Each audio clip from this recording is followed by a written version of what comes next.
Muito bom dia ou boa tarde, dependendo da hora que esteja a ver o vídeo. Aqui fala o Charles Lonanga, concretamente estudante do ICIM, estudante do mestre Billy Muxanga. Para hoje, nós temos aqui a norma 24, que fala das provisões do passivo contingente e do ativo contingente, onde aqui faremos a justa contabilização dos passivos de provisões, onde por si só vamos cá explicar o real objetivo dessa norma, cujo esta norma tem o grande objetivo de corresponder e fazer os passivos de contingência de certa correspondência temporária incerta. Bom, como já dizia, essa norma por si só tem como grande objetivo de assegurar a aplicação de critérios de reconhecimentos, cujo o seu outro grande objetivo é fazer bases de mensuração onde o seu valor deve ser atribuído e adequados para provisões de passivos do contingente e dos ativos do contingente. Face a uma determinação da situação de risco, a entidade deve decidir uma real provisão para perdas ou divulgação desse risco. Caso simplesmente se não faz nada, a fronteira entre diversas situações não será clara. Quais são? Os critérios devem ser seguidos para determinar o tratamento adequado. Esta norma deve ser aplicada para todas as empresas, por si só, onde na contabilização as empresas fazem contabilização das provisões e do passivo contingente. Mas também temos lá exceções. Essas mesmas exceções que podem variar que resultam de aquelas provisões que resultam de contratos executórios, exceto quando o contrato seja oneroso ou os cobertos por uma norma. Mas nós temos aqui, vou cá trazer para vocês os critérios para a constituição de uma provisão. Mas é de recordar que a norma deve ser aplicada à contabilização de provisões e passivos de contingente, os que resultam de contratos executórios, como já havia cá explicado, e cobertos por uma norma. Esta norma não se aplica a todos os instrumentos financeiros, inclui garantias que estejam dentro do âmbito da norma instrumentos financeiros, que é nada mais que a norma 25, que essa mesma norma instrumentos financeiros vem lá explicar que por si só essas mesmas provisões têm que se adequar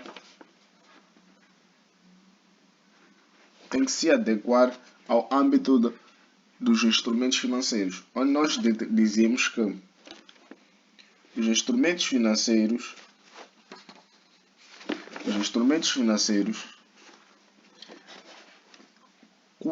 quando vamos estudar acerca do instrumento financeiro, o objetivo da norma é estabelecer princípios relativos à apresentação, onde lá determina-se as regras, as classificações, a mensuração e o reconhecimento de instrumentos financeiros, bem como divulgações de eles mesmos realizados.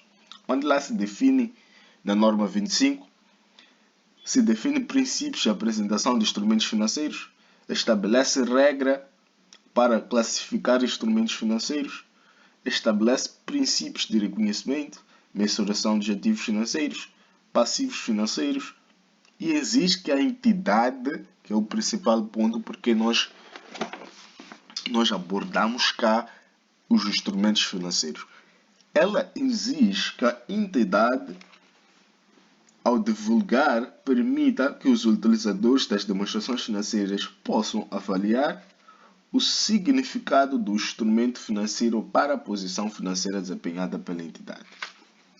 Ok? Onde a natureza, ainda no âmbito dos instrumentos financeiros, na norma 25, onde a natureza desses mesmos fatos contabilísticos divulgados, assim deve ser. Por quê? Porque estamos cá a tratar Estabelecer regras para a classificação de instrumentos financeiros na perspectiva do emitente em âmbito dos financeiros passivos. Ok? Onde, na natureza de extensão de riscos e resultados, os instrumentos financeiros a que a entidade é exposta durante o período e no fim do período relata a forma como a entidade terá tais riscos. Como vocês podem ver, nós temos aqui provisões, onde vamos cá distinguir as provisões do passivo. Bom, provisão por si só podem ser distinguidos por outros passivos, como contas por pagar fornecedores, acréscimos de custos pelos factos das primeiras caracterizações da existência de incerteza quanto à data de incorrência, a quantia dos dispêndios futuros que serão necessários liquidar a obrigação. Como é que é feito o reconhecimento de uma provisão?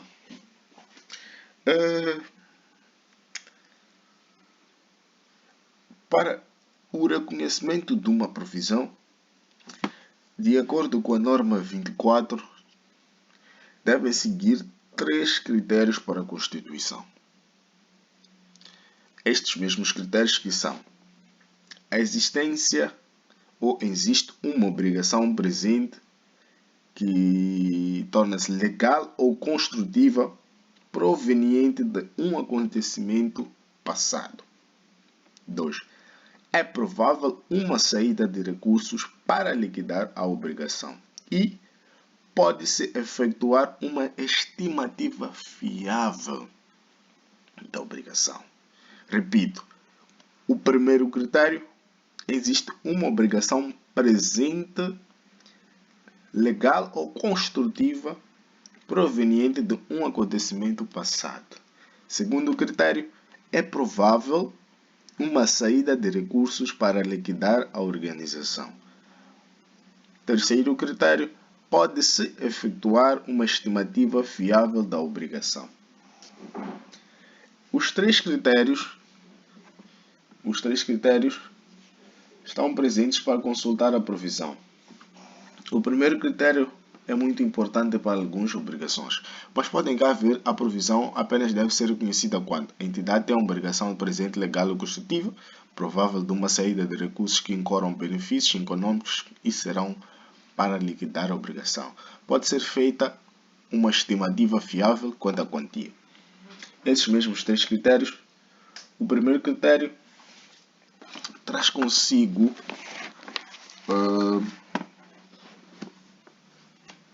é muito importante algumas obrigações que cumpram este critério. Por quê? Porque uma vez que se referem a cobrir custos futuros para os quais não exista uma obrigação na data de balanço, estas condições não forem satisfeitas, não se devem reconhecer como qualquer provisão. Segundo, o terceiro requisito pode ser implicar as seguintes situações. O terceiro requisito pode sempre, se não o cumprimento, implicar as seguintes situações. Num determinado período, por exemplo, se não for feita o reconhecimento de uma provisão, ou porque não se considera que é perda de produto provável, ou sendo perda provável, o mesmo não é qualificado com a fiabilidade. Nós já dissemos que aqui deve ser provável ou pode ser feita e estimada com fiável da quantia obrigada. Então, ok? Como podem vocês cá ver. E no sentido contrário disso seria o quê? Determinar um período que constitui uma provisão, onde uma provisão em períodos subsequentes considera-se que a perda não é provável e deixa de ser qualificada e fiabilidade.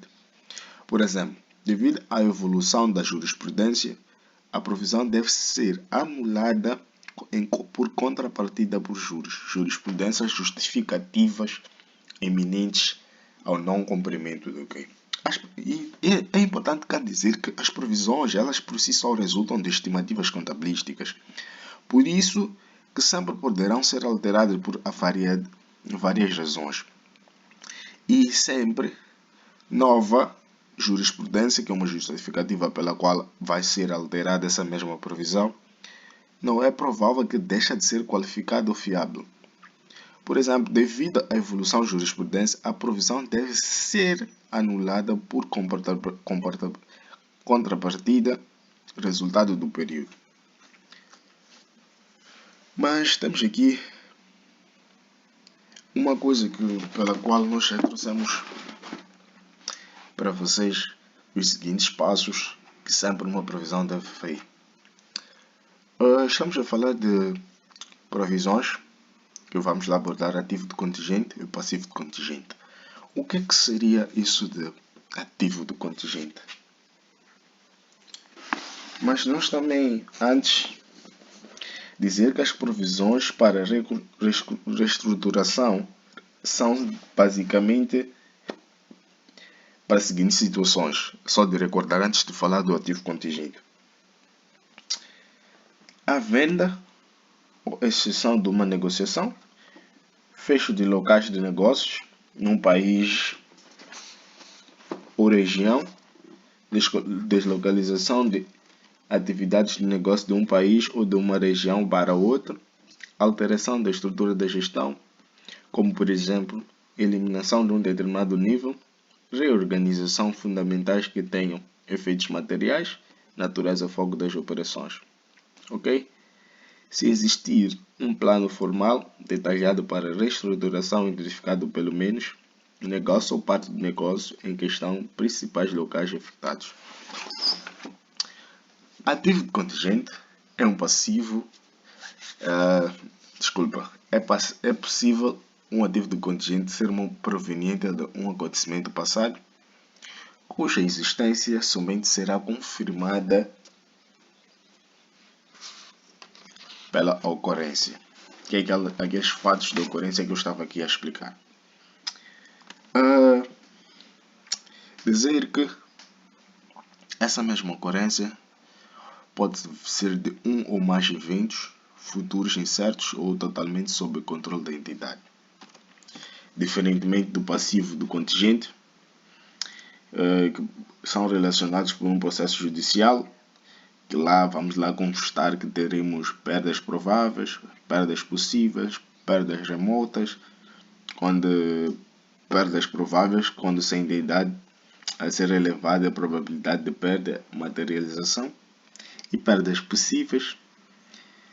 Desfecho é imprevisível, nesse caso a perda pode materializar-se, também poderá ser existência de qualquer perda. E perdas remotas, entidade, entende-se que a empresa não deverá ter qualquer perda. A classificação das perdas deve resultar numa análise técnica da situação em causa, envolvendo especialistas nas matérias envolvidas, nomeadamente advogados fiscalistas, contabilistas, e qual é o tratamento que se dá a esse tipo de perda. Vou cá explicar ainda. Como vocês podem cá ver, que passivo do contingente é uma obrigação presente resultante de eventos passados, mas que a quantia das obrigações não pode ser mensurada com suficiente fiabilidade, não pode ser dada o seu determinado valor, porque é difícil estimar uma perca. Essa mesma perda pode ter diversas classificações. Essa perda, para ser estimada, seria necessário se dizer o seu valor fiável no concreto. Antes de partir para o caso prático, quero recordar que qual é o tratamento contabilístico para cada tipo de perda. Nas perdas prováveis, que eu já tinha dito que as perdas prováveis entende-se a ser elevada a probabilidade de perda se materializar. Perdas prováveis devem ser o objeto de provisão, desde que a perda possa ser quantificada com razoável aproximação. Ok? Perdas prováveis devem ser objeto de provisão, desde que a perda pode ser quantificada com razoável aproximação. Pode-se estimar um valor aproximado, porque nós temos que o passivo do contingente, a sua mensuração com suficiente fiabilidade não é possível. E as perdas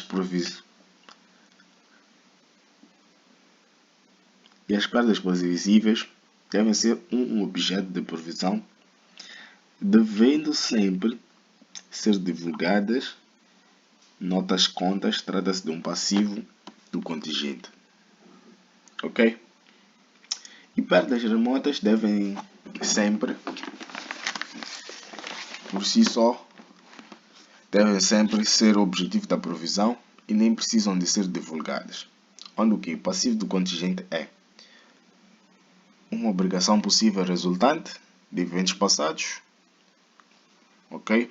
Aprofundando um pouco mais, nós vamos sempre classificar os passivos do contingente como uma obrigação possível resultante de eventos passados cuja existência somente será confirmada pela ocorrência ou não de um ou mais eventos futuros incertos. É sempre importante reter incertos, totalmente sob o controle da entidade. Olha o que? Uma obrigação presente resulta de eventos. Sempre teremos uma obrigação presente que resulta de eventos passados. Esses mesmos eventos serão sempre passados, pelo qual não é reconhecido. Por quê? Porque esses eventos passados não seriam reconhecíveis? Por quê? Porque é provável que uma saída de recursos incorporados por benefícios econômicos será exigida para a liquidação ou obrigação. A quantia da obrigação não pode ser mensurada com suficiente fiabilidade. Os passivos de contingentes não devem ser reconhecidos no balanço. No passivo de contingente, nós primeiro temos a perda, onde a obrigação é presente e resulta de um evento que origina de uma obrigação. Temos a saída, depois temos a quantificável.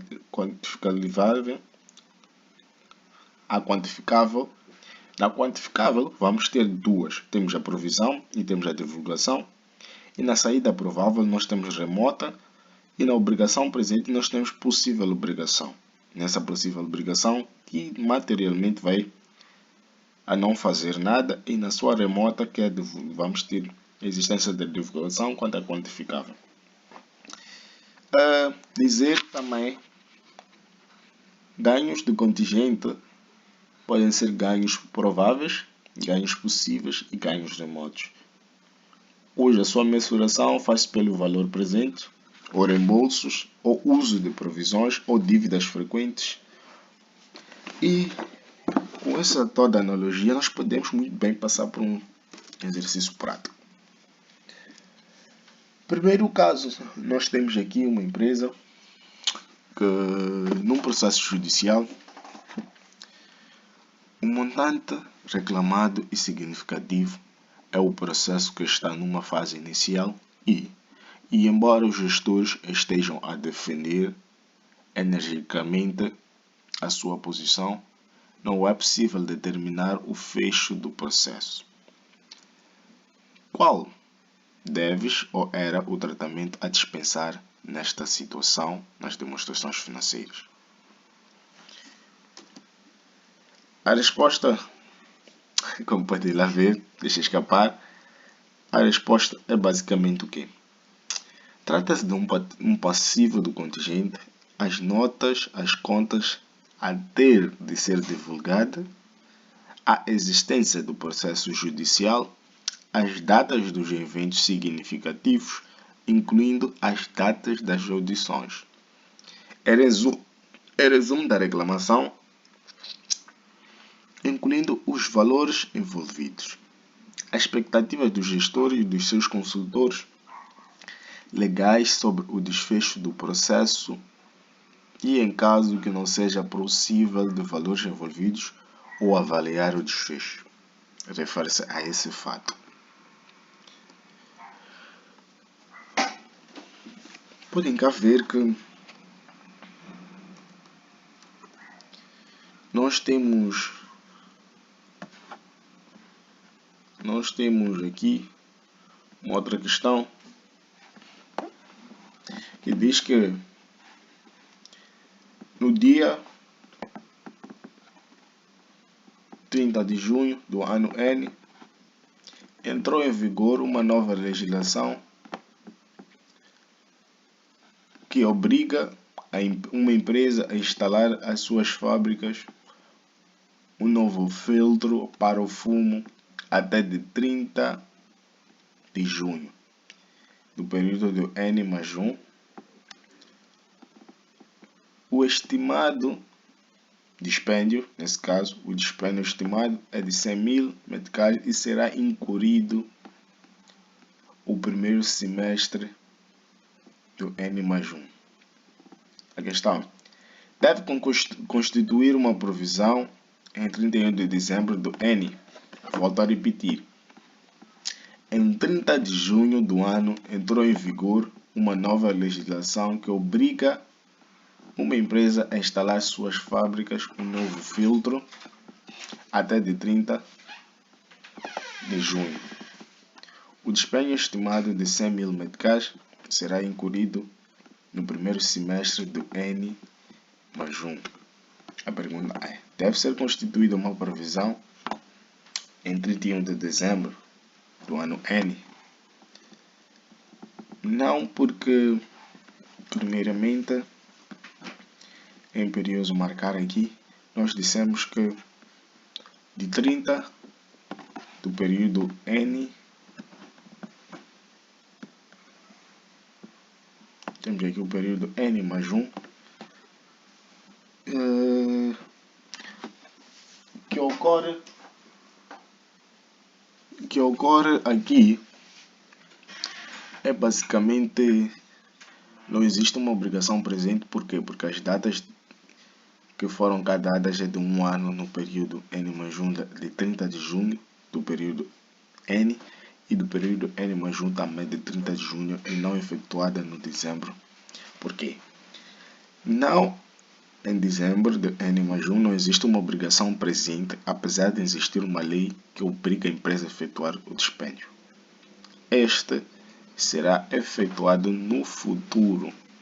Por isso que, como podem cá ver, que o dispêndio estimado é de 100.000 meticais e será incorrido no primeiro semestre do N+1, que é um dispêndio futuro, como vocês podem cá ver. Aqui ocorreu um dispêndio futuro. Bom, passando para outro exercício. A empresa Mini LDA, dona da marca Minion, concede garantias de 2 anos aos seus produtos. Tendo-se verificado, os produtos poderão apresentar defeitos menores com custo de reparação de 200 meticais e defeitos maiores com custo de reparação de 600 meticais. Por experiência e expectativas, a empresa sabe que 75% dos produtos não terão defeitos, 20% defeitos menores e 5% defeitos maiores. Deverá reconhecer uma provisão na data da venda? Essa questão. Vou passar aqui para uns lançamentos que vocês vão cá ver. Onde sim, ele faz o reconhecimento, o real reconhecimento, onde deve ser constituído uma provisão na data para cada unidade com base nos seguintes cálculos. Onde faz primeiro 75%, que equivale a produtos que não terão defeitos. A possibilidade de defeitos é 0, faz-se a multiplicação por 0 e faz-se o somatório dos 20% vezes 200. 200 por quê? Porque o 20% corresponde aos que vão dar defeitos, aos produtos que vão dar defeitos menores. Corresponde ao 20%, será feita a multiplicação pelo seu real valor. Onde esses mesmos produtos equivalem a 200 meticais, onde faz-se a multiplicação pelo 5% também, que não foge da norma. A multiplicação de 5% é a percentagem dos produtos que vão dar maior defeito, vezes o seu valor estimado para manutenção ou recuperação, que vai nos dar o valor de 70. Mas estejam atentos à resposta. Por cada unidade vendida, poderá ser constituída uma provisão de 70 meticais, que é o cálculo que nós cá fizemos de primeiro a percentagem cá reteram que nós tivermos primeiro a percentagem de 75% multiplicado pelo seu custo mais o custo do produto que menos vai dar defeito multiplicado pelo seu custo de recuperação ou de manutenção mais o custo da percentagem do produto que vai dar mais defeito multiplicado pela o seu real valor da sua manutenção, que nos dá 70 meticais, que vai ser a provisão constituída para isso. Nós sabemos que sim, deveríamos ter feito, nós contamos iminente acaso G, e nem estes nós fazemos a provisão de data, onde o seu valor presente da provisão, cujo desfecho ou reembolso financeiro sempre ocorre 10 anos após a data de balanço, e o valor da provisão deve ser apresentado pelo seu justo valor, que foi o que nós fizemos, e se vencer. Ok? Temos aqui o terceiro caso, que um ex-empregado moveu um processo judicial reclamando a uma indemnização de 50 mil no ano N, e a perda foi considerada provável. Em ano N mais 1, é considerada ou considera-se que a perda é possível e efetua os devidos lançamentos. Aqui vamos estar iminentes a um devido lançamento. Nós já sabemos que aqui estamos presentes a uma provisão. Vou cá trazer para vocês um devido lançamento. Onde aqui, ao ser efetuado o lançamento contabilístico, deve-se considerar a taxa do imposto sobre os lucros de 30%. Bom, se a indemnização exigida é de 50 mil, nós temos aqui a indemnização exigida, é de 50 mil, como podem cá ver, e o lucro ou a taxa de imposto é de 30%. Por si só, nós temos que fazer essa multiplicação, que será o quê? O valor da indemnização vezes o valor, como podem cá ver, da percentagem. Isso que vai nos dar um valor, a sua multiplicação dá-nos um valor de 15 mil, que é a nossa provisão. E como é que é feito o devido registro? Primeiro, no diário geral, nós teremos somente pela Constituição. Temos que fazer um lançamento primeiro pela Constituição da provisão, que é o valor da indemnização por si só, onde vamos chamar a conta 66, que é provisões do período, e temos 661, que é provisões judiciais em curso, acreditar pelo valor das provisões ou processos judiciais em curso, que será nada mais que o valor de 50 mil. Fez primeiro o lançamento da Constituição da provisão, e em segundo faz o lançamento do imposto diferido. Imposto diferido, que foi este cálculo cá que nós fizemos, que o nosso valor de imposto diferido, que vai ser lançado na conta Estado por ser ativos de imposto diferidos que nós tenhamos que pagar no futuro, ok? Qual é a conta para o segundo lançamento? Nós primeiros lançamentos usamos, como podem cá ver, que é a 66, acreditar pela 48. Segundo, nós falamos o Estado, que é para registrarmos o imposto diferido. Este mesmo imposto diferido que vai convenientemente acreditar pelo imposto sobre o rendimento. Quando o imposto diferido será registrado o valor pelo qual nós tivemos cá, que podem notar que é o valor do imposto deferido que nós calculamos pela estimativa do valor da indemnização e a multiplicação do lucro pelo qual foi estimado. E o lançamento no ano N+1 faz-se primeiro, como podem cá ver, pela constituição da provisão também e pelo imposto deferido. Basicamente faz-se o inverso, como podem lá ver que no ano N+1, no primeiro lançamento, nós vamos usar a conta provisões e vamos usar acreditar a conta de versos de período ou reversões do período, ok? Que faz primeiro o lançamento da constituição da provisão e o segundo lançamento nós usamos a conta 85 que faz o imposto sobre rendimento, onde o Estado, os ativos dos impostos são deferidos pelo imposto de juros. Ok? Assim nós ficamos por mais um vídeo que falamos de provisões e passivos do contingente, dos ativos do contingente. Muito obrigado.